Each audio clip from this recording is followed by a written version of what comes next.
Voor het dodelijk ongeluk in de Dongsilo in Makkingeer wie een treie oorzaken. Als eerste is onduidelijk wat de speciale waskoggingsapparatuur die.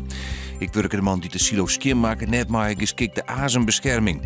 Verder werden geen geschikte helpmiddels beschikbaar om het slachtoffer uit de silo te hellen. Dat zit in het rapport van de onderzoeksdier voor de veiligers dat Jood hier een biermak is.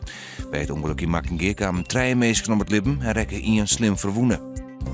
De politie heeft hier in Friesland 166 mensen oppakt die het waande houden bij de tielt van hemp. Maar met waren er 244 hempkwekerijen oprollen. Dat bleek in het cijfers die de politie Jood bekend maken heeft. De politie hield iets meer, net alleen de kwekerijen op de rolling, maar ik de organisatie erachter om te pakken. Het lichaam dat justermiddag vond waard in een graide bij Ravenswoud is van de vermiste Thea Oosting uit het Warm. Dat heeft de politie bekend maken. Het lichaam wat vond toch een voorbijganger. Het lag in een sleert. Hoe de vrouw met leven kwam is, werd nog onderzocht. De politie had erbij alle opties open. De vlekte toonhaai die het snel onspeelde op Vlieland is juist overgebracht naar het dolfinarium in Huddewiek. Nevens de haaien-experts van het dolfinarium wie de haai sterk genoeg om vervierd te worden. De haai jet einst thuis voor de kust van Afrika en de Canarische eilanden.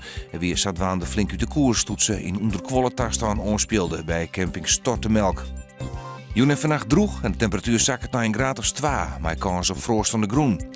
Morgen bewolking, geregeld trein, het wordt 1 graden en er zit een matige ontkräftige zuidenwind.